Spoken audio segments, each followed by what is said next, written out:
Good morning, good afternoon, or good evening, whenever you're watching, wherever you're watching from. This is In the Middle. My name is Mike, and alongside me, I have my co host TJ and our esteemed producer, Kyle.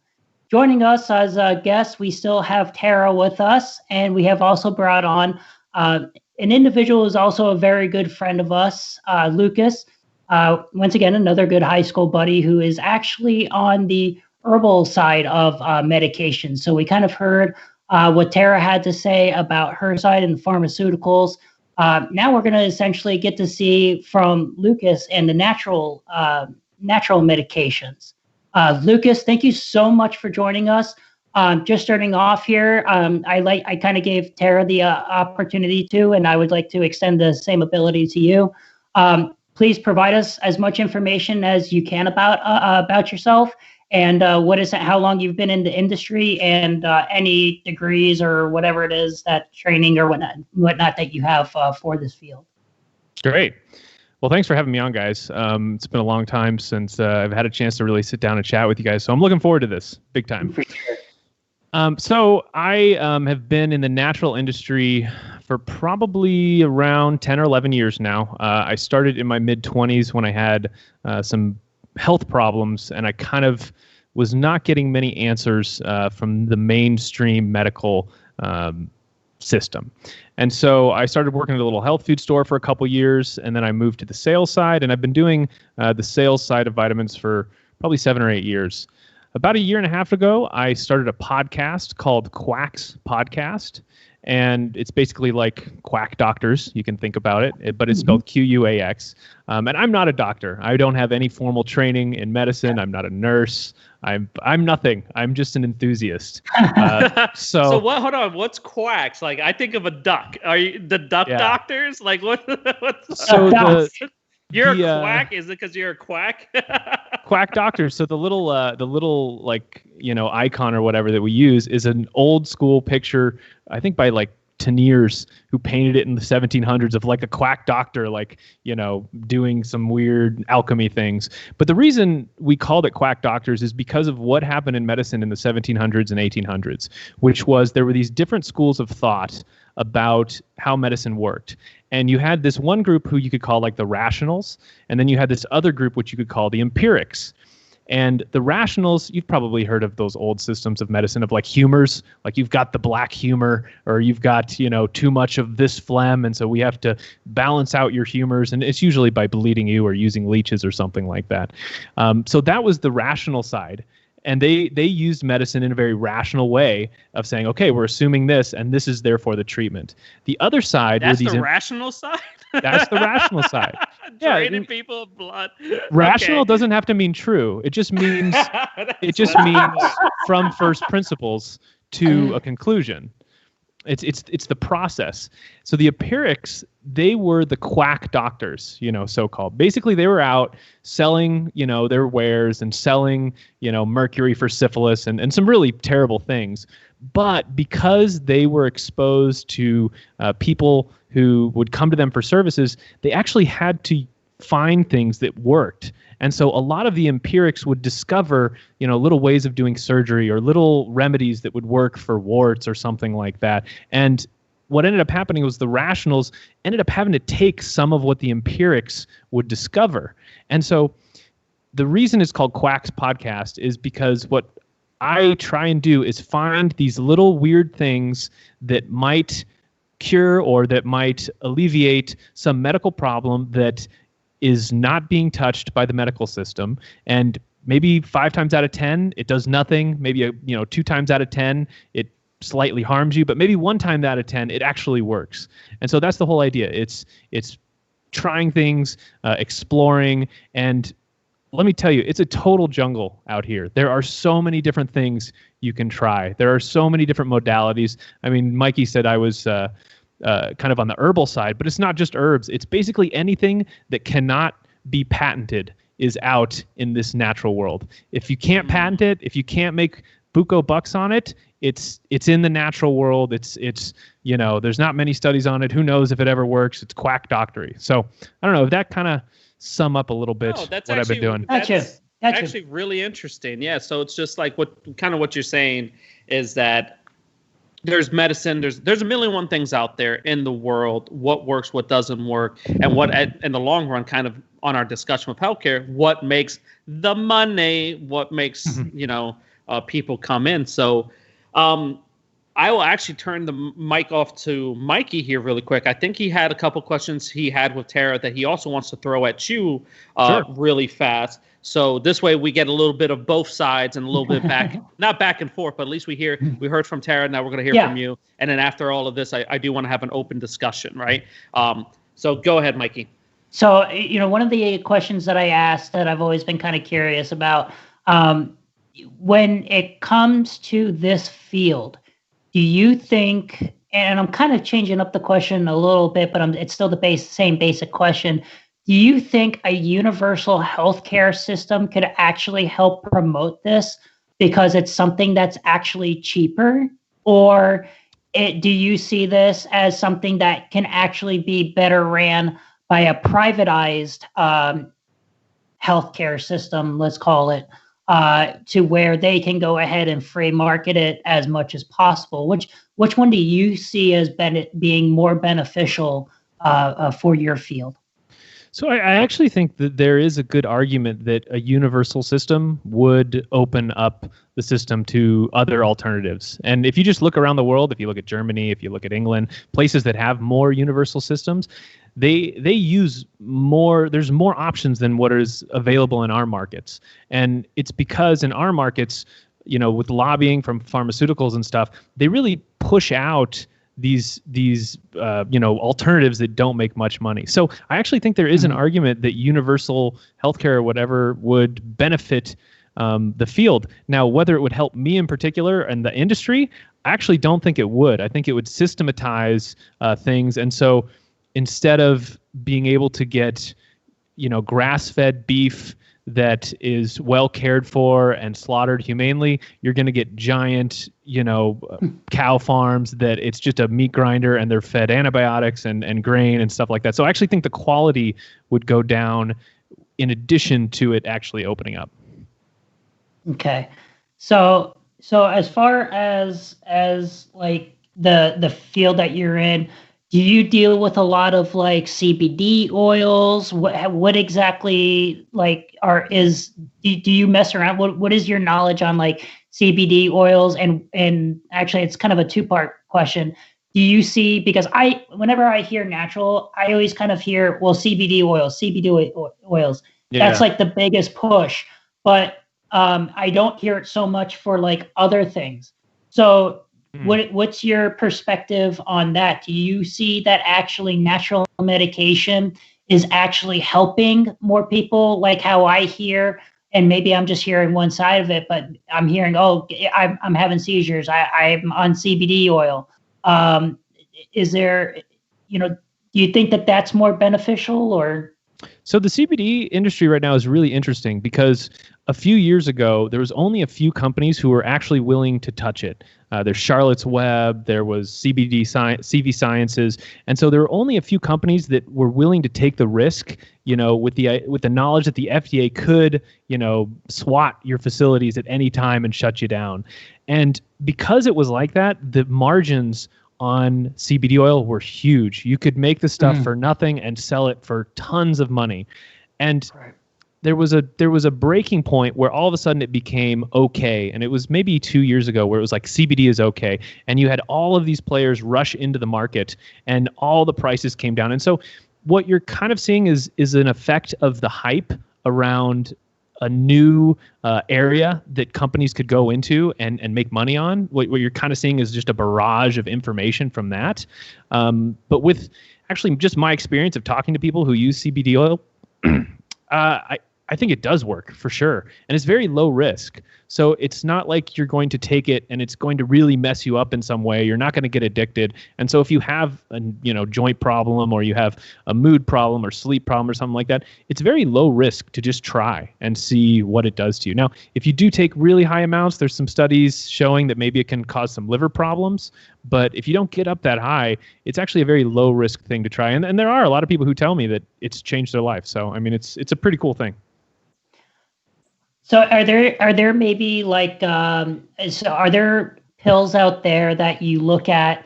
So like I'm not saying that there is or maybe there is a substitute. I kind of think we pre-talked about this before, but like I'm currently on warfarin.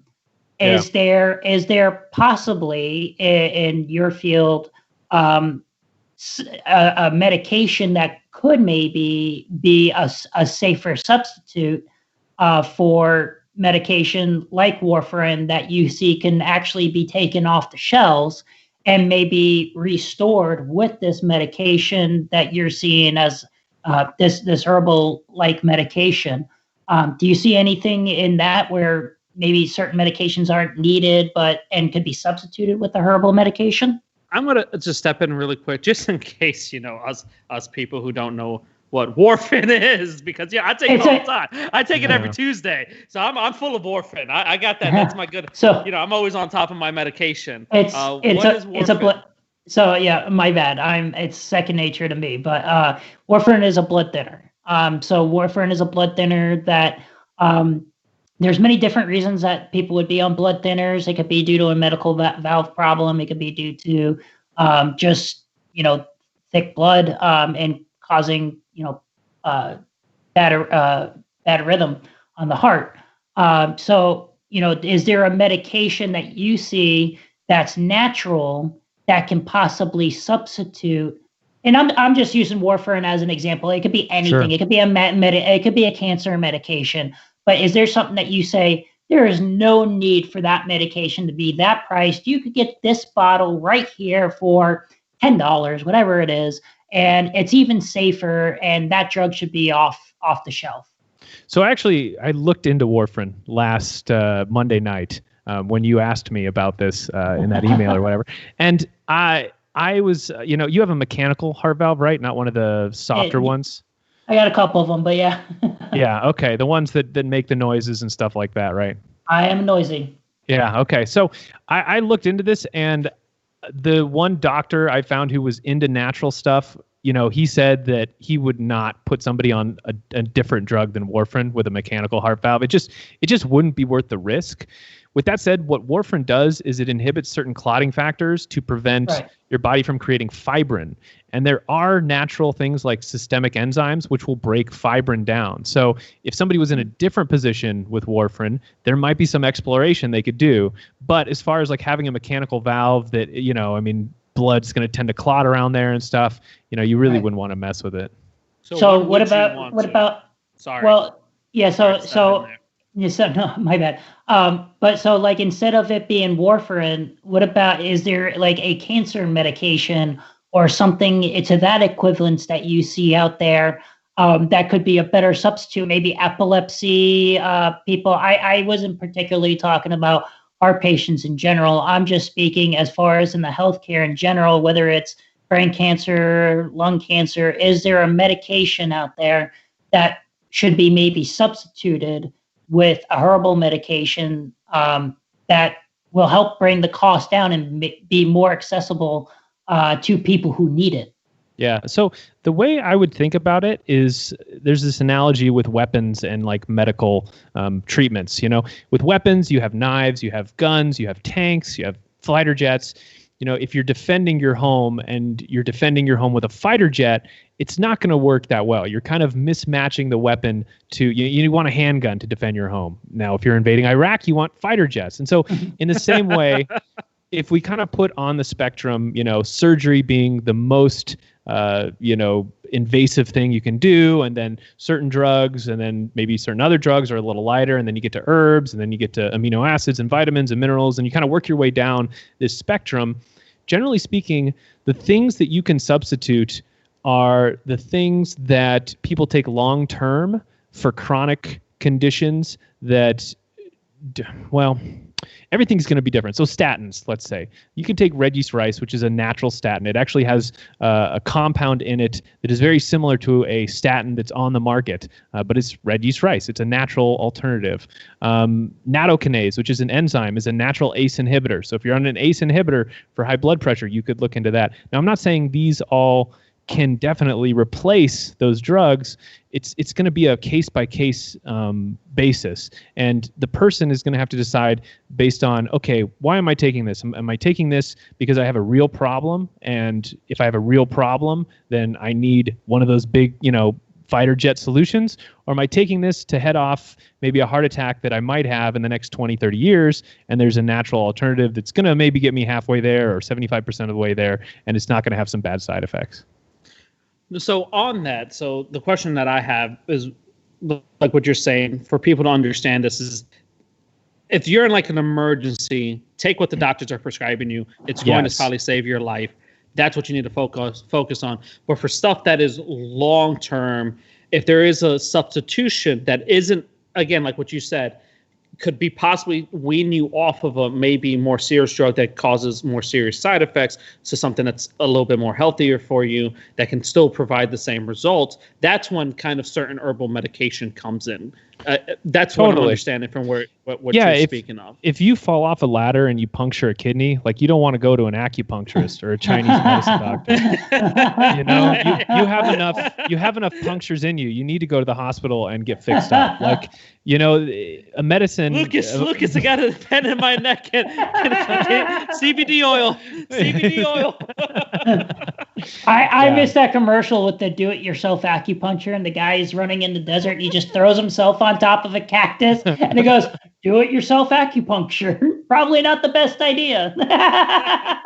And the other thing is, there are doctors who will work with you on this, especially here in Arizona. It's very wide open in Arizona for naturopathic doctors and stuff like that. So you can actually go to a naturopathic doctor and they'll have some training in alternatives and stuff. So you're not totally on your own.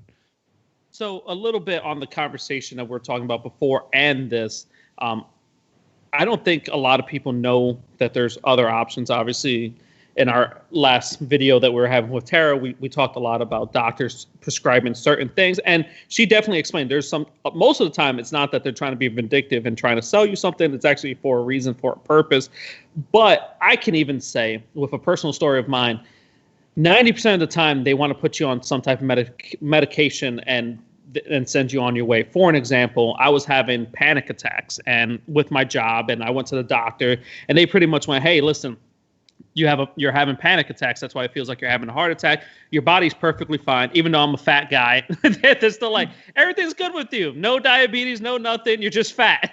They like fix the fatness, but overall you're fat, but everything else seems to be fine with you. You just have panic attacks. Well, I'm like, well, why do I have panic? Oh, just your life. Do you work at a stressful job? Yeah. It goes, well, that's new to your life. That's just what's going to happen. Here's some Zantac. We'll prescribe Zantac to you and stuff like that. And I was just like, I don't want to take drugs for this. I don't feel maybe this is something, if you're saying it's in my mind, maybe it's something that I can overcome. I'm very much a person who doesn't just want to jump into a lot of drugs.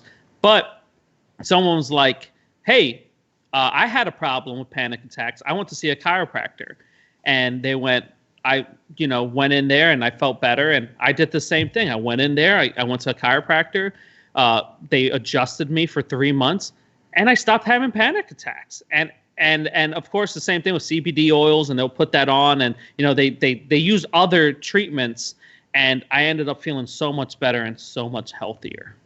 So TJ, can I speak to something about that real quick? Definitely. So keep in mind that you need to be careful about who you're asking advice for, right? If you go to a surgeon and ask them, should I have surgery? They're going to tell you about surgery, right? If you go to, a pharmacist, they're going to, possibly talk to you about pharmaceutical intervention, right? If you go to a general practitioner, they're going to, go over things with you as well. So you have to look at where your source is, right? So you have to take things with a grain of rice, essentially, because you got to be careful who you're asking your advice from. No, that's a very good point, right? I mean, I went to the doctors, I think 2-3 times. First couple times was the emergency room because I thought I was having a heart attack. So I was like, I'm dying. dying. And, get me to the doctor, the emergency room, and then afterwards it was just my general practitioner, right? The person who fixes my boo-boo fixer, right? Make sure everything is fine with me and goes forward. But I was just saying that, and even with those people, none of them even mentioned anything about chiropractic care and stuff like that. And then when I went in there, they're like, yeah, I mean, if you're out of adjustment, there's certain nerves in your neck can be overstretched and it can cause certain effects to you and yada, yada, yada. And again, that's just kind of, I'm not saying that the medical field is so wide, right? And I get that. And I do understand, like, man, there's so much to learn out there. I just don't think it's being other care does not seem to be promoted very highly. And I think that's, again, why I wanted to not only have you on the show, but I also want to have Lucas on the show, just to hear of kind of the both sides, right? To hear your point, because you nailed a very good point. And people hear me and they go, see, doctors don't know anything. And you nailed it.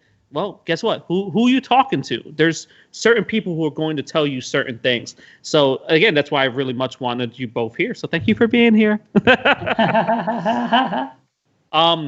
Mikey, do you have another question or comment, concerns? No, I mean, I've actually gotten my questions answered. I mean, as far as what I've asked Tara and whatnot, but I'm still learning about Lucas? this. Sorry, Lucas. But Lucas, I have questions. And I guess I can keep poking you. Giggity, giggity. In your field with natural, right? Because again, a lot of people are going to push away from the pharmaceutical industry because, again, there's bad side effects, there's addiction, so people lead to more natural things. But can't natural drugs also become addictive and dangerous? Also, like, it's just and I guess my kind of point is, should we just get into that mentality? Oh, natural is better for you, because a lot of people say that to me. Oh, it's natural, so it's better for you. Is it? Yeah. No, I don't think it's a good way to think about it. The way to think about it is you just have more leeway to make mistakes with natural. When you have a pharmaceutical that's a single molecule that they've, extracted, through all these chemical processes, they're only using 1 or 2 milligrams because it's so powerful. Whereas if you go to the other side and you're taking a whole herb, you're basically taking a plant out of the ground and like chewing on some leaves, unless that's wolfsbane or something, it's not really going to get you in that much trouble. And so the thing about natural is not that it's never harmful or that it can't mess you up in some way, because I've seen lots of people mess themselves up with natural treatments. It's just that you have a little bit more leeway for mistakes. You can, oh, that didn't make me feel good, and I'm going to stop taking it, and I'm fine. Something along those lines. Okay, we'll copy that. So I think, one thing that I can say on that is, I think whenever you're putting chemicals that are made in the lab, and I've made this point in a few episodes, like putting pesticides on our food and whatnot. Bugs won't eat it, but we do. But when you're in a lab and you're getting your medication made, I mean, it's not natural. It's your body is not expecting it. Your body, it's not natural. So anything could happen with even that. I mean, it's not even so much of it just being, natural and it going against you. Things that are made in labs. So I guess my question is on that is there, from your perspective, you're saying there's more leeway, but is there do we see more, in your perspective, do you see more deaths from medications, or maybe not deaths, but maybe more medical mistakes from herbal medications? Or do you, in your field, see more of that from prescriptions and whatnot? So I think a good example would be like Valium, and valerian root. Valium is a tranquilizer, and it was originally derived from valerian root, which is a root. If you take valerian root, it will kind of just chill you out a little bit. You'll get sleepy. A lot of people use it for sleep. A lot of people use it for anxiety, stress, that kind of thing. If you take Valium, it's going to nuke your stress. It's literally going to turn it off. And so a lot of times herbs have different compounds that do different things, and there's kind of a synergistic effect there. And when you take one of those compounds out, you lose the synergy of the whole herb, and you don't get the balancing act that the rest do. And so, of course, pharmaceuticals, they kill way more people. You know, you're way more likely to have interactions with other things you're taking or whatnot than just plain herbs. Fight. But that's not something wrong about pharmaceuticals. I'm not. I mean, like I said earlier, they're definitely needed. I'm not against pharmaceuticals. Yeah. I'm just playing. I look at well, and more people are on pharmaceuticals. But and that's true, right? And there's more people are pharmaceuticals, so there's a bigger number. Yeah. There's a bigger case study. There's Exactly. a lot more information. Exactly. So what I wanted to bring up, part of this conversation, is I do want to get Tara's kind of opinion on a little bit of what you're saying. And actually, I want to ask you a question, Tara, which is more Mikey was talking about, where you have chemicals and development. And I don't know if you're part of this, or at least you have some history or studying up on this. When you do hear about pharmaceutical drugs, the first thing everyone attacks it. It's made in a lab. They're just chemicals. They're just putting things together. They're poisonous. How much can you attest to that? Is that more factual? Are they trying to be healthier with the choices, what they put together with these medications? So there's a long history of medications are developed from nature. We are constantly looking for substances out in everyday life, and what they can do and how we can then take that and extract what the important ingredient is and synthesize that in a lab. So, obviously, like if it's from a lizard, we don't have to go off and kill, the whole population of lizards, right? So we have a very long history, all the way from aspirin, which came from willow bark, to current, diabetic medications from like a Gila monster. So just because it's natural doesn't mean it's safe. But also same thing for a chemical medication. Just because it's chemical doesn't mean it's safe. So everything you have to take carefully and with due consideration.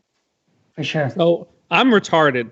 So I'm going to say this again, just to make sure I understand you right. Because not only do I want to understand, but I want our listeners to understand. So forgive me if I'm not trying to sound repetitive, but I definitely want to understand.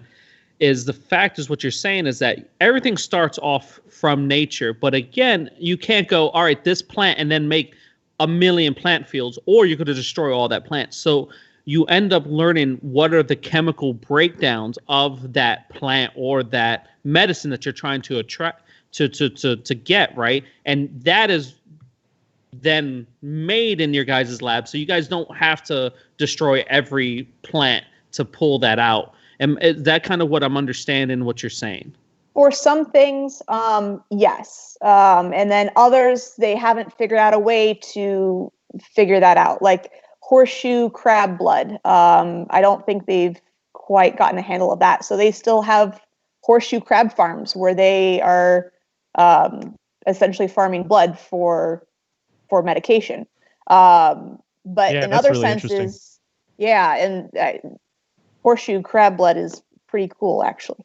No, talk about it. Blue. Don't skip it. Don't skip it. It is blue. It is blue. I actually had a friend who was crazy about horseshoe crabs. Actually, her name was Tara too. Remind me, what does the blood do again? It's a blood pressure thing, or what is it? Purpose of it? God, I would have to go look it up. Oh, great! You bring it up and you don't know. Oh. Kyle, your wife, seriously. But well, like I mentioned, I'm not in the development of drugs necessarily, but I have heard or seen a couple things. But so in some cases, we're able to find something that we see, affects a change that we want. And then we tend to isolate it. And then sometimes with the other medications, like in a similar class, we may take that isolated molecule and we might play with it, adding certain things or subtracting certain things or whatnot, to try to find a similar, chemical that does something similar but has a different profile, so it can help different people or may have less side effects or that sort of thing. Very interesting. So real quick, Lucas, why do you want to kill all the plants? No, I'm joking. Oh, what's this? Hey, Lucas put something up. Hold on. What was that? Yeah, that's That was the those are horseshoe horseshoe crabs with the blue blood. I guess it's used in that's maybe so cool. vaccine manufacturing or something. Yeah, so I actually looked it up as you guys were talking, and the National Geographics, and now it's making me want to pay for it. But it is saying that horseshoe crab blood could actually be one of the main ingredients in the COVID-19 vaccine. Can't really read too much more about it because they blocked me off, but I'm looking into it, and that is amazing. I never knew that this thing was actually more valuable than what it is. I mean, that's amazing. No, okay, so that's great. So actually, I'll open up a little bit off before I kind of want to start having some conversations between Lucas and Tara a little bit. I do want to throw up a little bit when it comes to personal health care, and this is more directed towards Lucas with the herbal medicine, right? I think when we kind of had our pre-show and we were discussing stuff, I think you said you wanted to lean a little bit towards that and talk about certain things as a society that I guess we can do better or we can look into. And I'm very interested in that, again, only because I've had that experience with, like I said, the chiropractor. That kind of opened up my life. And just learning a little bit about your field, I'm very interested in. So I kind of want to open up the floor a little bit to you. And of course, if you get long-winded, I'll cut you off. But I do want to hear from you a little bit. I want to hear about what you do, the businesses you see, and what you're trying to promote. Yeah, so I guess I should start with, I could talk about me, but I would rather talk about kind of what the landscape is that I'm seeing out there. So the landscape that I'm seeing is there's a shift in the health of people from having problems with things like big problems, to having a lot of little problems that add up to a big problem. So I like to use the analogy of shark bites versus piranha bites. And, if you're swimming and a shark comes and takes a big bite out of you, that's a big problem. But if a little piranha comes and takes a bite out of you, it's a very small problem. It's really not that big of a deal. But if there's... Lucas, I've seen like 5 horror movies that will prove you wrong with that statement. I'm right? just The saying. movie Piranha. It's because there's never one piranha. There's never just one piranha. There's tons. And so one of the things I talk about on the podcast is how to look out for things that are affecting your health, but that by themselves are not big enough to really care about. But if you add it to a whole lot of other things, it actually makes a big difference. So, do you want to go through a couple of those things, or? I was about to say, like, what's an example of what you're trying to inform us about? So, a great one is using plastic in your kitchen. Heating up plastic makes things called endocrine disrupting chemicals and things that are like estrogens. They're called xenoestrogens. And so a really good move is to move away from using plastics in your kitchen, like spatulas and plastic bowls and that kind of thing, to, using what our grandparents used. So like wood, glass, metal, that kind of thing. So is that why I have moobies? That's why I have man boobies? That's why you have movies. Is that why I have man boobies? I knew that's it. not why, TJ. It's that Mikey, he said that's why. Stop talking. I don't want It's the 10 p.m. pudding that you sneak. Leave that pudding alone, Mikey. Don't step between me. It's actually not my pudding. It's my double stuffed Oreos. Dude, I was going to say his stuff. pudding's probably in plastic. It's funny because it's true. But anyways, yes, Lucas, we haven't. I haven't matured since high school. But continue. Thank you.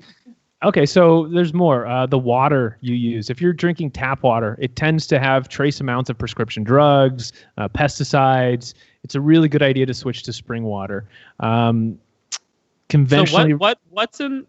Hold on, wait. You can't say something like that and then just get right past. Sure. So my water has what fucking prescription drugs is my water is taking? I want to know what my water is fucking taking prescription drugs for.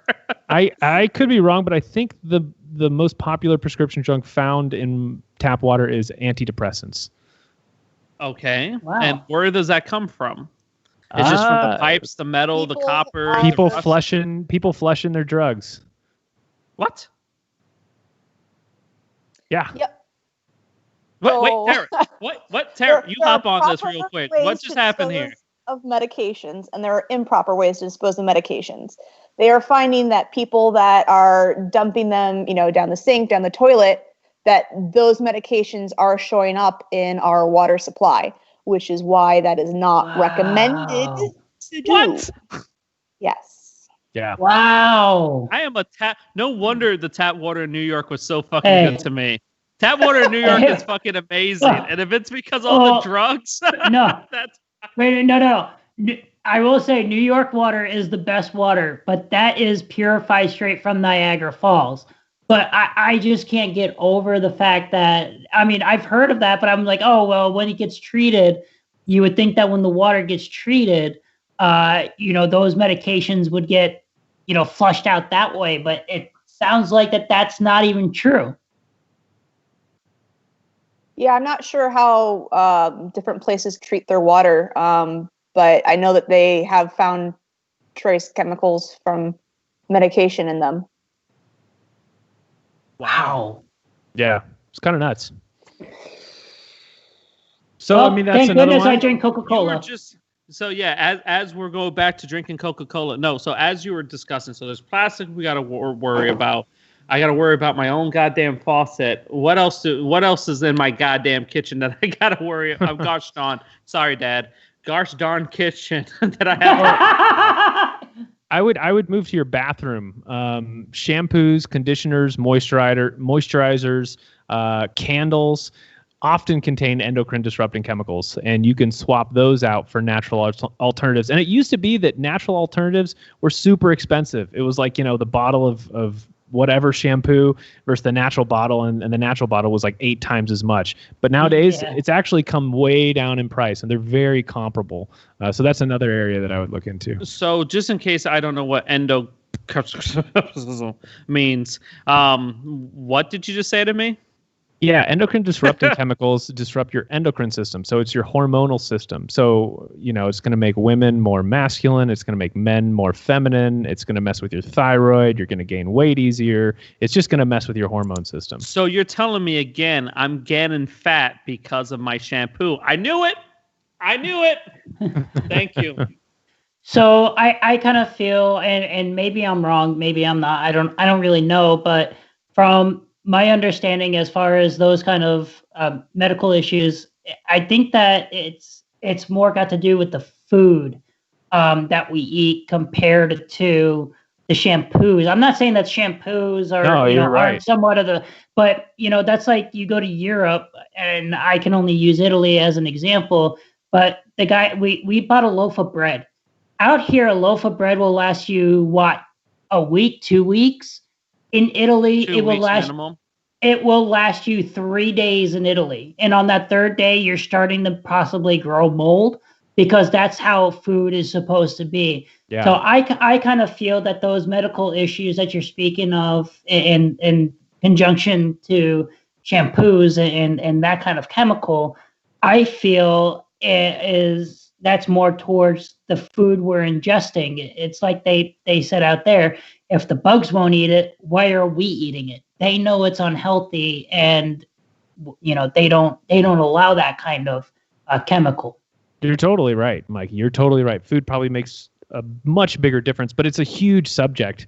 And the thing about food is there's so much controversial, opinions out there. But I mean, if you ask my take, it's basically the simpler, the better. The more you can make your food, whereas the more it comes in a package would be where it would have all those preservatives and all those things to make it last, for 5 years or whatever.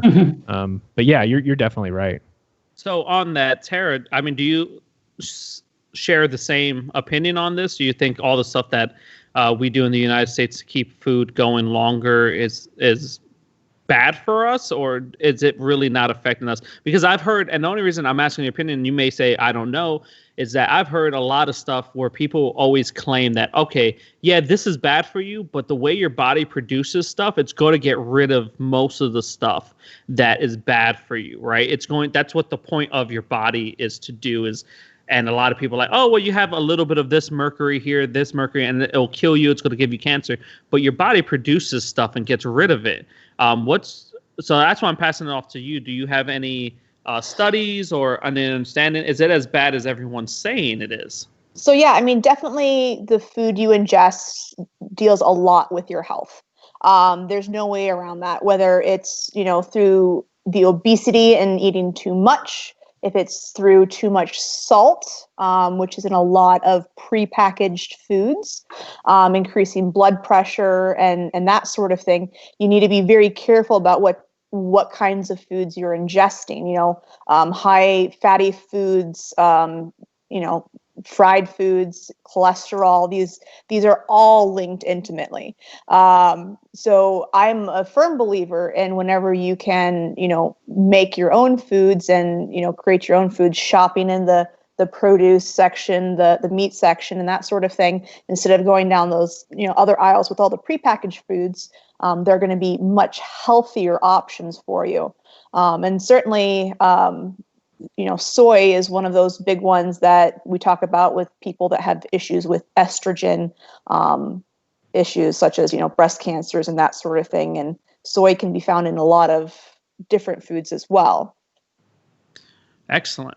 So back on to Lucas's conversation and moving forward is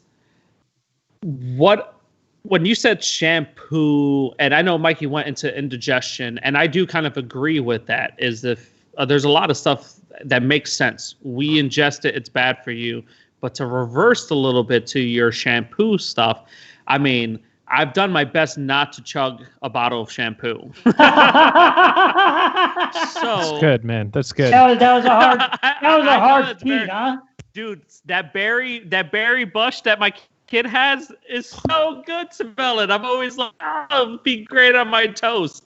So how does these other, obviously I understand skin absorbs, but again, back to the other point, how much does your skin absorb, how much it affects you? The top of your head has a bunch of pores, so I'm pretty sure it absorbs more. Again, how do these things affect you?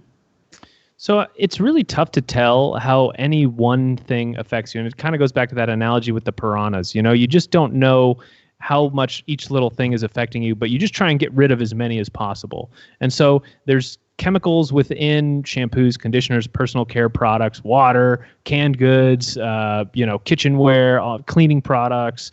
There's things within these that studies have actually shown, okay, these disrupt your endocrine system. And the thing that they do is they say, okay, well, that might be true, but there isn't enough in this shampoo bottle to matter, right? It's like you were saying earlier, your body's going to just get rid of this. You'll be fine. Yeah. But they don't think that, okay, well, you're using it from the shampoo. You're also using it in the kitchen. You're using it as a cleaning product. You're using it in your food. They don't add up, and it becomes very additive. And so they've done tests where they've looked at like BPA, which is something that comes from plastic. And they've done tests on people who handle high BPA materials, and there's actually BPA in their blood. And so if you're constantly exposed to that in all these little piranha ways, it adds up to being very detrimental. Does that make sense? And it does. And I'm going to, just for shits and giggle, because I like this conversation, I think I have two very smart people in front of me, so I'm going to bring this up because this is a conversation that definitely happens, and it's going to get us off a little topic, and I hope people don't mind. And if I get off topic, please just, that's off topic. Let's stick to what we're talking about. Vaccines. That's another heated debate here in the United States, and kind of to your point, Lucas. My thing is, from what I've understand, vaccines aren't bad for you. But depending on how many you take, how many stuff that happens, like a vaccine to you, the good stuff stays in your body. Most of the negative stuff is going to be, it's a, and I know I'm not saying this word right, but it's a binding agent to help it stick to your body better. And your body's really not going to be affected by it. But there's the talks that when you have too many, and I've even had doctors, because I have little ones that are going through the shots, where some doctors would be like, you know what, we're going to wait 2 more months before, introducing this vaccine to you, or blah, blah, blah. So I've heard this conversation out there in the world. I'm not just thinking of it and go, oh, this is a big fight. Because I know a lot of people are anti-vaxxers, and I'm not trying to bring that up. So please, everybody, you too, I'm not saying anything about anti-vaccine. I think vaccination is very important, but there's also a certain level within the United States. I think we've vaccinated 40% more than other leading countries. We have more vaccine shots than anywhere else. And it's the accumulation of like too much mercury plus all these other things. So that's why I thought about it, Lucas, when you're saying that all these other factors. So I guess I'll bring up the question to you first. Do you think we over-vaccinize here in the United States? And have you seen any kind of research and stuff like that? And then I want to pass off the same question to Tara. So I'm not anti-vax. I'm not against vaccines or anything like that. The part of vaccines that I disagree with is the movement towards requirements for vaccines, because I actually think, and I think this opinion is shared by many people, is, when we had to kind of go back a little bit in history, after World War II, we had the Hague, and it was very much apparent to everybody that medical procedures needed consent. And it is the rock bottom foundation that our whole medical system is built on, is medical consent, meaning you need to be able to say, if you're crazy, that's not what I'm talking about, but you need to say, if you're able-minded, to say no or yes. And so this push towards required vaccines is, I think that's the most detrimental part around vaccines. Now, whether we're given too much or too little or something like that, we can figure that out over time. But the way we can figure that out is if they're not forced, because if they're forced, you're going to end up with a situation that makes it, I don't know, it's going to go down a wrong path no matter what. So I agree with you to a certain point. I think certain vaccines that spread a certain disease to the masses, I see what you're saying, and I know I'm going to get a lot of heat for this. I think a vaccine that affects the masses, I think, are important. I think that, and this is bad TJ for saying this, I think those should be kind of mandatory. But other vaccines that only affect you and you personally, I think at that point you should be able to draw a line. Well, the thing is about that is, who gets to decide that? Because the people who are going to get to decide that are going to be able to decide for you what vaccines you're getting. And the crazy thing is, if you just say, if we as a society said, you know what, we're never going to do mandatory vaccines, so you have to make a vaccine that you can sell somebody, that you can tell them is going to be beneficial on your own. If we did that, all of a sudden you would see these pharmaceutical companies making vaccines that were safer, that were easier to sell to people, to say, hey, look, this is not going to hurt you at all. And so just by sticking with that principle of saying, no, we're never going to back away from consent, we would actually have better vaccines created. So let me pass the same question to Tara. Tara, same exact question. What is your thoughts? Okay, so where do I start? So yes, vaccines are a fantastic thing. We need them. We should have them, and they are beneficial. And we've seen that in everyday society. Whether they should be mandatory or not, I completely think they should. And in most cases, when you're talking about something that's just going to affect an individual, you're not looking at it further. Just like with COVID, we're seeing how, it can make you sick, but you can pass it along. And most of these things that we have vaccinations for are exactly that. So when we see things becoming less mandatory, say measles, we've seen huge increases in that being spread, like in California, where we have, I think, maybe a larger sector of people that were opting out. We were seeing huge resurgence of measles infections because it's super contagious. So in a lot of these cases, we need to make them mandatory so we can prevent people who aren't old enough to get the vaccine yet, who can't get it due to medical reasons, and create that herd immunity in those cases. And that's how we see measles not show up in other places, because if we've got that herd immunity from everyone being required to get that vaccination, then we're not seeing those outbreaks and we're preventing that. And that's the whole point. What's the point of having senseless things if we know how to deal with it and how to prevent it? So, Mike, I know you want to step in really quick, Yeah. but I do just want to mention again part of my question. You definitely hit the second part of my question, but the first part of my question, are we over-vaccinating too much too soon? And especially as I know you as a mother and you're about to have kids and you're about to go through this exact same thing, where there were studies, and again, I watched these studies and I've heard these studies from people who are not anti-vaxxers. They are approved people who want vaccination, but the amount that we vaccinate are to too much. Again, go back to Lucas' point. It's not that it's one piranha bite, it's 20 piranha bites all at once. What's your viewpoint on that? Do you see that as still as the same issue? So, I mean, I can understand the concern that people have, especially, with young kids, and you're taking them into the pediatrician and they're screaming their head off because they're getting their immunizations and you're already in a very high stress situation because of that. The current guidelines, and they're always being reviewed and changed and updated every year. They're looking at all the information. Is it too soon? Are we seeing issues with kids, if we're giving them on these schedules? And, the answer is really no. I mean, I can't fault somebody for putting a vaccine off like a couple weeks or wanting to space it out. But usually we've developed these mile marks, especially in a little kid's life, to give these vaccines so we can get them that immunity as soon as possible.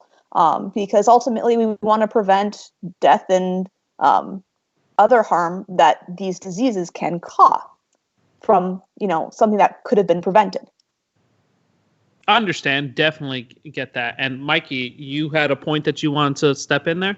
Yeah, I mean, I think I'm on the same page with Tara. I mean, I feel like when it's there's a disease that is going to be spread, something like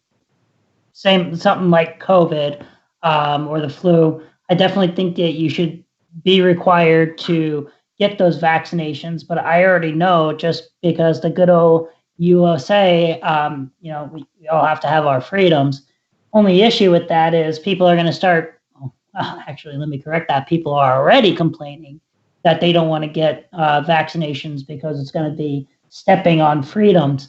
I was actually going to say, and I actually proved myself wrong in this, is I thought, and I'm wrong, but I actually thought it was required in Europe to get like vaccinations for like the measles and whatnot. But I mean, the proof that the vaccinations work is the fact that we haven't heard the measles in such a long time. And now all of a sudden, just like Tara said, all of a sudden they're making a comeback.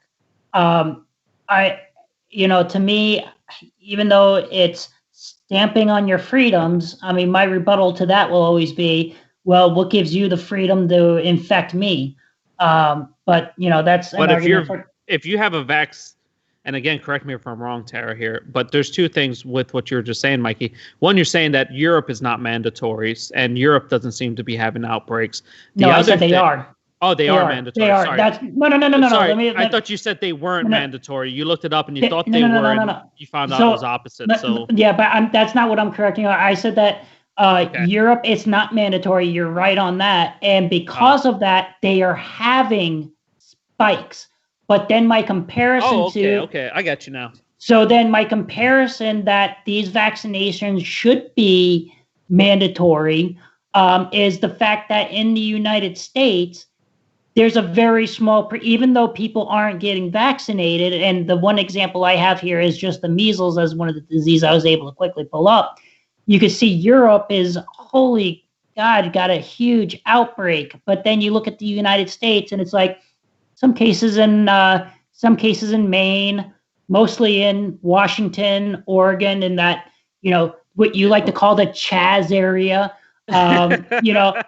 So you have some cases around those and around the United States, but you look at Europe and dear Lord. I mean, this to me is evidence that something should be mandated, but I can also, in response to that, kind of continuing on to what I was saying, there is no way that would ever happen to be mandatory in the United States as far as a mandatory vaccination, due to the fact that you're going to stomp on my rights. Well, it's kind of is mandatory, but I think it's state by state, which, again, I do believe in people's rights to choose and vote. If everybody today got together and voted that it's mandatory, I would respect the majority decision. If people don't, again, that's freedoms. That's why we live in America, is that we have to allow, and this is back to kind of where Tara's what Lucas was talking about, which was when you have certain people who go and are making the rules, making the laws, when does it stop, right? And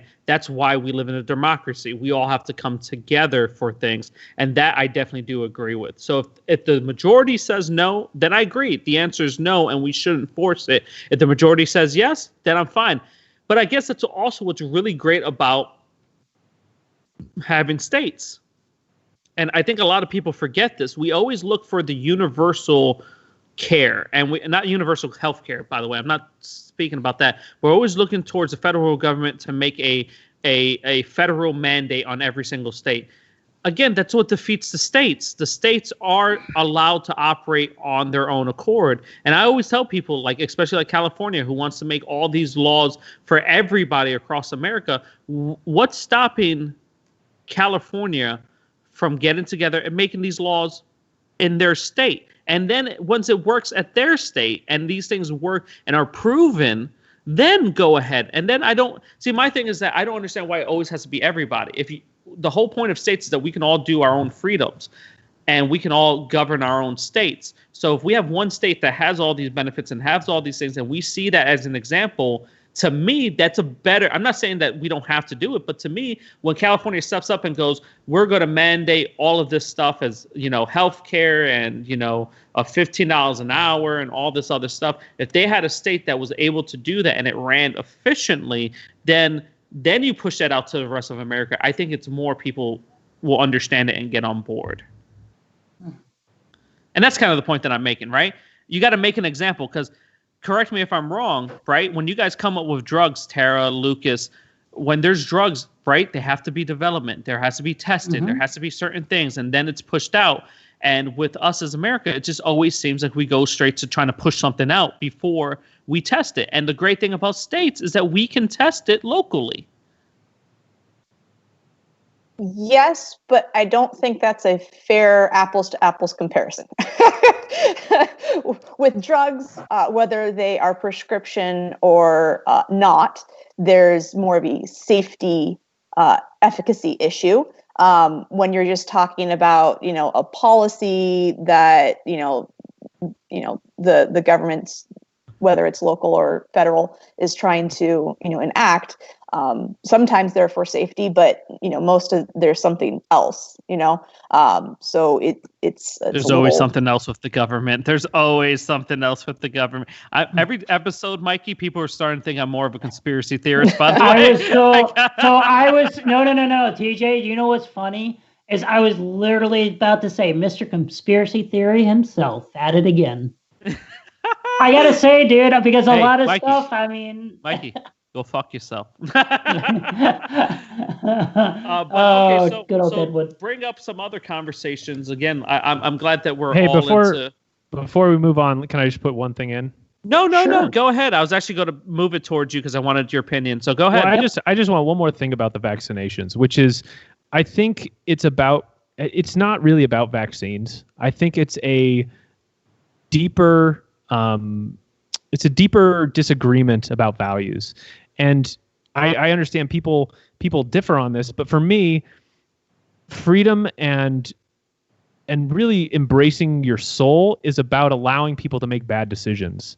And so I'm not really worried about the vaccine that everybody agrees on is great, because in that case, why do you even have to make it mandatory? I mean, people are just going to say, no, this is great. And if you don't do this, why, this is, and people usually agree about like the measles vaccines. I think it has like an over 96%, usage. I mean, so I mean, there's vaccines. It's like, why even make it mandatory at that level?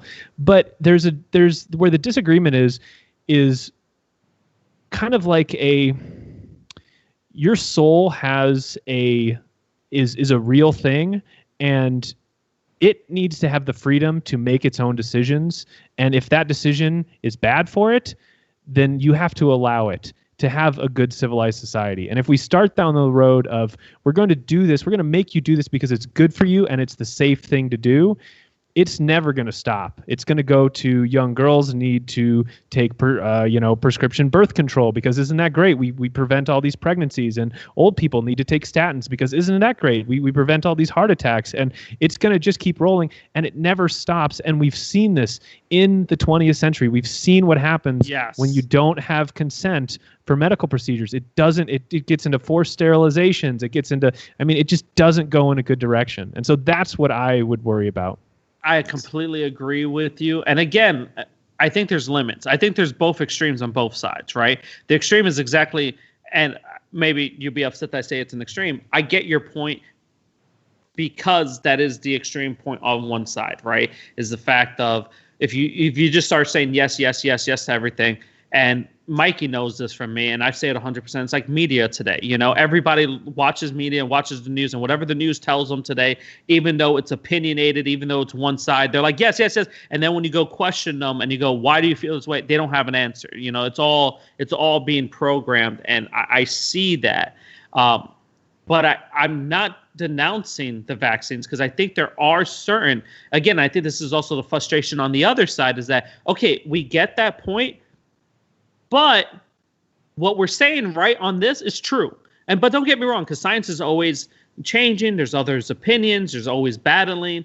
But when there's a consensus that 90%, let's just say 90% agree that this is all right, should, again, not be forced, but I think that evidence should be provided. And then from there, the American people would be able to make a better decision. Because again, I agree with you. I don't think anything should be forced from the top. And I think as citizens of the United States, we have allowed our politicians, we have allowed big businesses, we have allowed the media to sway our opinions and our thoughts, and allowed them to run the company, where we have to start getting this information. That's part of the show, and why we do the show is to start informing the masses of other information that they're not aware of so they can make better decisions. I think, again, we need that information. I think allowing media to sway our opinions and allowing government to sway our opinions and allowing the stuff, again, to your point, Lucas, to focus in that area is the issue. Information is great. The thing where it stops is when you have a law, what you're saying is that law should be enforced unto death. Meaning if somebody doesn't comply, you need to ticket them. If they don't pay their ticket, you need to show up at their house. If they avoid you there, you need to escalate until you get compliance, up to and including killing the person. And so if you're like, hey, we need to vaccinate your baby and it's mandatory, and you say no, are you willing to kill the parent to get that baby vaccinated? That's what mandatory laws are saying. Are you going to escalate to get the baby vaccinated? And that's insane. Anybody who would hear that would be like, that's just nuts. But that's laws. That's how laws work, So Tara, what? Oh, sorry, Mikey. No, you know what? Go ahead, Tara, because I got a feeling you might say what I'm going to say, but in a better way. So go ahead. So everyone says it in a better way. Oh, no, most people do. In no way are we talking about going to parents and killing them to vaccinate their kids. And in fact, I would say that most people have been able to get around vaccinating their kids because it's not that enforced as a mandatory vaccination. There are consequences, just like if you speed, you get a speeding ticket, you have to go to court, et cetera, et cetera. There are consequences for not vaccinating your kids. You may not be able to enroll them in public schools. They may not be able to get certain jobs later on in life. Right. And these are all consequences. But once again, there are so many people getting away from vaccinating their kids because we allow it. But those consequences aren't mandatory. That's not a mandatory. That's the difference. If you just say, look, if you can't come to a ball game unless you're vaccinated, that's not a mandatory vaccination. And so what I'm really talking about is making a law mandating vaccination, and we don't have those on the book yet. Okay, so that's what I understand. Yes, I was going. Yeah. I was just about to say. I think it's a difference, and he is right. Once you make laws, you are prohibiting that behavior all the way to. And I will admit, with you, Tara, I think killing's a little far. I think the only thing we really kill for is murder. But obviously, losing your freedom, losing your rights, losing all that stuff because you're not following line is something that I think we all should be always aware of. And I think, again, that's why we live in this country, is to have those. And I'm very leery on anything ever becoming to the federal level. Now, if you go to a state that has certain laws like that, which we do, every state has different laws, and certain states, guess what? You can't stick it in the butt or you go to jail. By the way, sorry, Mikey. But anyways, there are. You can leave the state, right? I think. But thank you, Lucas. The fact of the matter is, if you don't agree with it, you can leave to another state. When you make federal laws, you mandate that all across the U.S., and that's where I have a lot of my issues. I believe states. I could believe that certain states can have so many laws. That's fine. At the state level, I'm actually A-okay with that. I don't know how many people are actually going to want to live in those states. California is a prime example. Everybody's leaving California in drones, literally. Oregon's being filled, Nevada's being filled, Texas, New Mexico, Arizona, the whole South. They're just gone. Everybody's leaving California because the policies and everything's gotten so ridiculous there that people cannot live. That's the point. And the funniest thing is that people from California want to continue pushing out their policies and pushing out their procedures, yet they can't hold on to people. Everyone's leaving in mass hysteria out of California right now, especially the working class. Not the 1%, not the poor, but definitely the working class is leaving California. And I think that's kind of, I don't want to get into economics here, but that's kind of my point here is when you start making laws for the United States, it's a lot more difficult than just making laws by states. Yeah. I don't disagree with you, but I kind of scratch my noggin when, people say, if you don't like this state, get out and go to a state that you like, that runs things this way. I believe that you're taking away the voice of that individual when you say that, just because they live in a state where they want to see something be changed that's happening in a different state. Doesn't mean that we, in my perspective, it doesn't mean that we shouldn't be just turning around to them and saying, well, if you don't like it, get out. That's like, oh, if you don't like it, I see especially Trump supporters that post things. If you don't like Trump, get out. Well, no, this is my country. I have freedom to voice my concern. I may not like it. I may disagree with it, but this is my country. This is my home. Arizona is my state.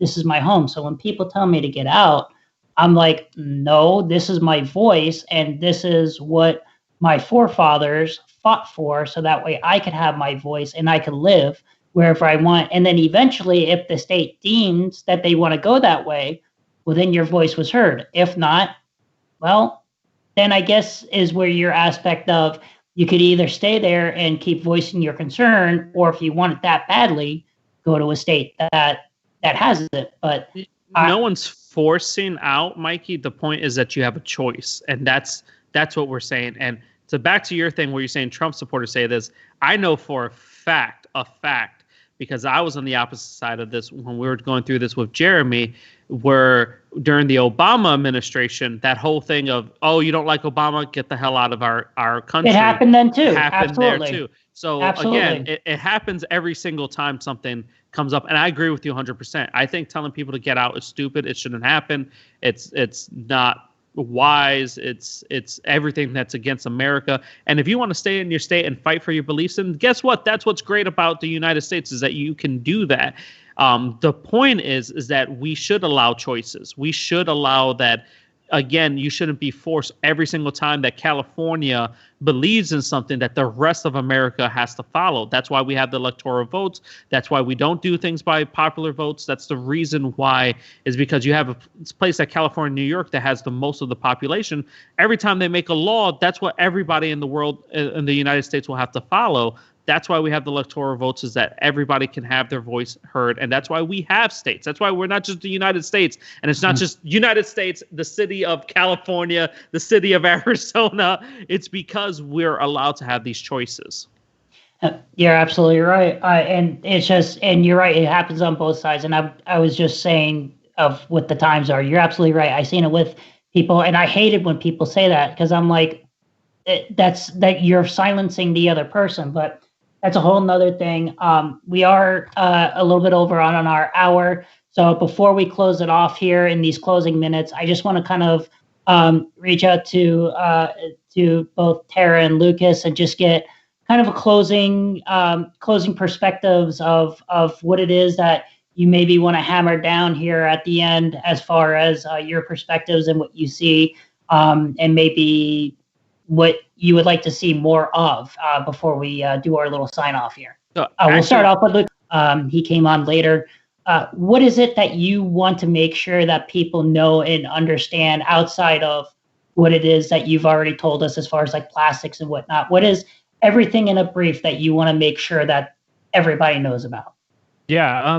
Before I get to that, let me just ask you, Mikey and Tara, do you still think we should have mandatory kill the parents if they don't vaccine their kids laws on the books? No, that's No. not even. All right. No, that's not All what we right. said at all. But what I do think is that those Two kids people, should not no more be- mandatory vaccines. But- Good. No But more I do killing think, anybody for anything. but I do think that Those are if the same those thing. kids, but I do think that if those kids don't get vaccinated, then they should not be allowed at public schools. They should not be allowed to partake in things that are of putting them in the middle of people in a public place. So I do think that there should be consequences to those actions. I know Mikey's right. like, oh, we're gonna wrap this show up, and it's not gonna wrap up because it started something I want to talk It about. didn't. Okay. It didn't though. No, so I'm glad you guys so are I do off wanna bring on up the federal laws. I appreciate that. no, so I do want to bring up is let's talk about it again. I love this discussion. I don't have much else to say. But this is what I do have to say here, and Cal's getting mad at me. And this is to Tara and Mikey too. Vaccines, and this is, I guess, another question how it works. If your kids are vaccinated and your kids are taken care of, and again, that's the whole point of vaccines is not to be able to spread, then why do you care that other people are not vaccinated? So there are a certain amount of people that get vaccines that can be non-responders to those vaccines. So as an adult, you can go and get a titer, which will tell you if you have immunity, say, to measles. And there are some people that, even though they got those vaccines as kids, they are non-responders. So they actually do not have effective immunity. So it is one of those, once again, we have to protect people that can't get it, or that can't get it yet, or that may think they have it, but they could still get it. Same thing with whooping cough. Whooping cough is in the Tdap.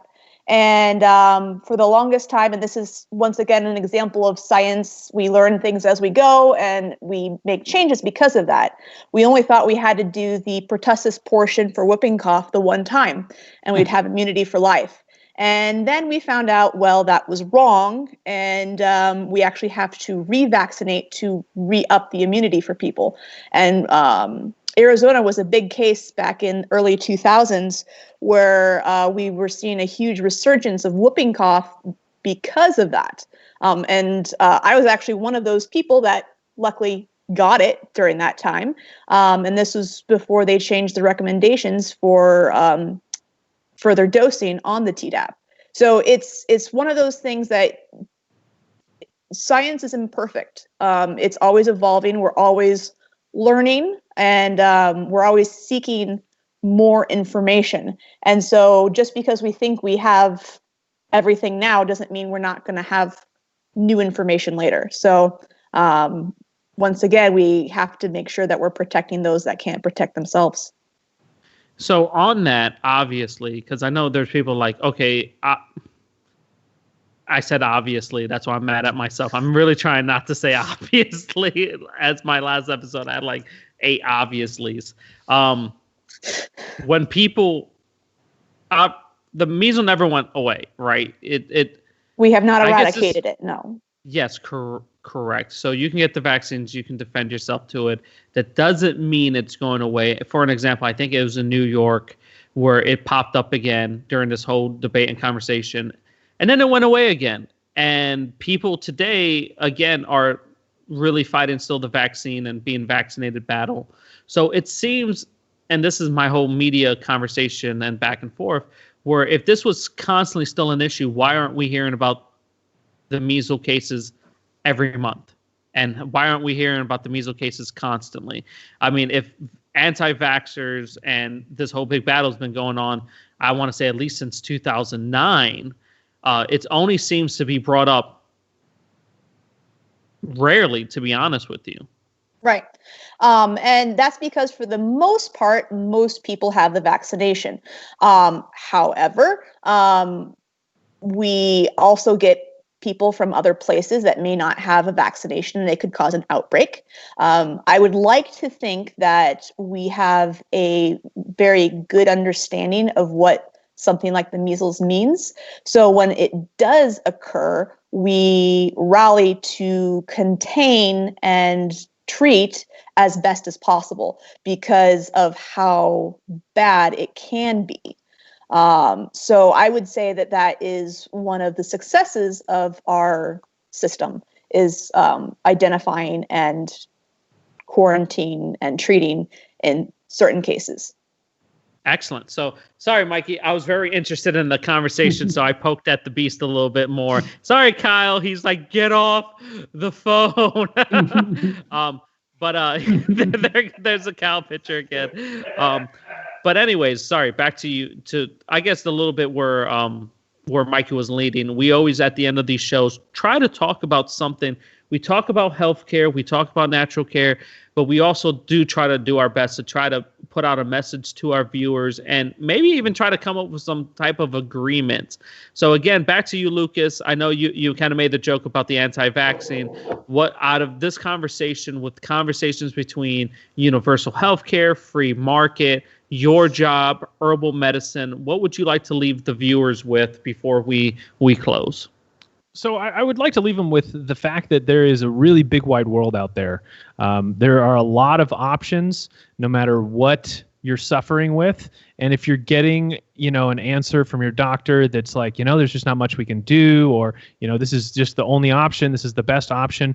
There are so many options out there. And if you're just willing to do a little research and explore, man, you can find a solution that's going to really change your life for the better, and it'll change how you think about the whole medical system as well.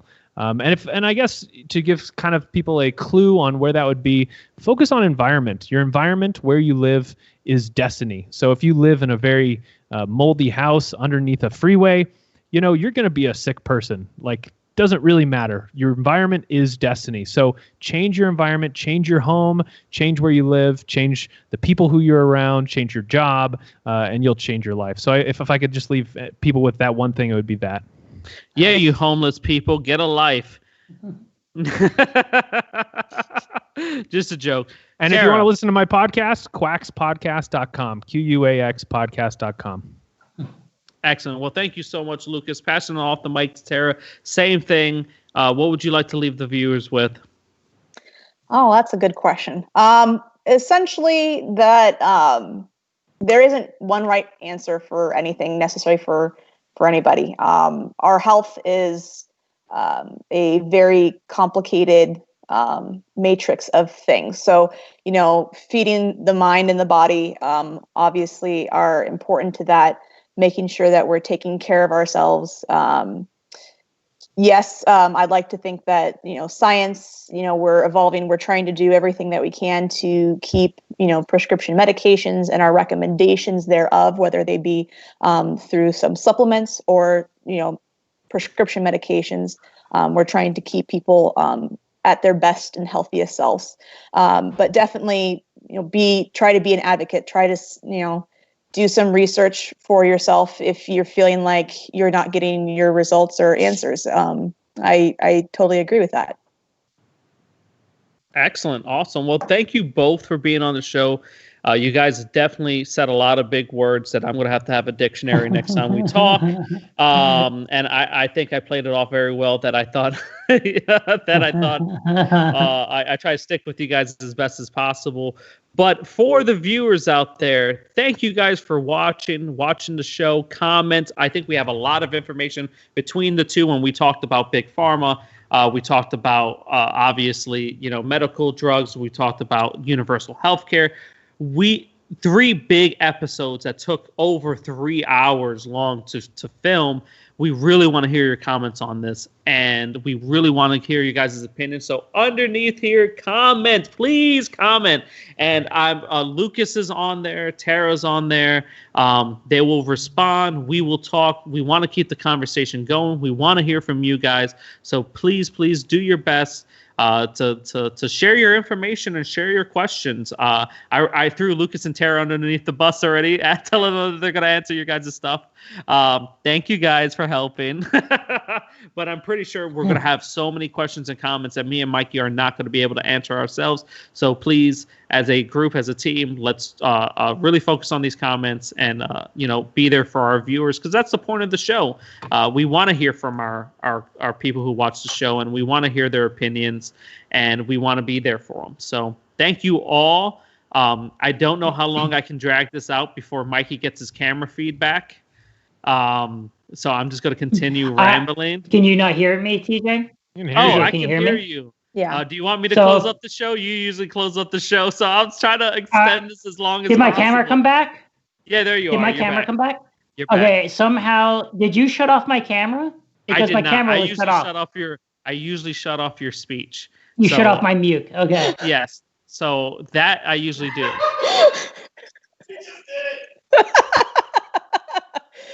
Still muted. Hey, TJ. There you go. TJ. Guess what? I'm getting a new co-host. In the words of Donald Trump, you're fired. You're fired. No, but seriously, thank you guys again. We actually did not hit comments on this episode. We're trying to put some quick episodes together due to TJ going to be traveling. But I promise we will backlog, and when we're able to, we will definitely answer all of the backlog comments and make sure that we get everything addressed. But I do thank you all again very much for watching.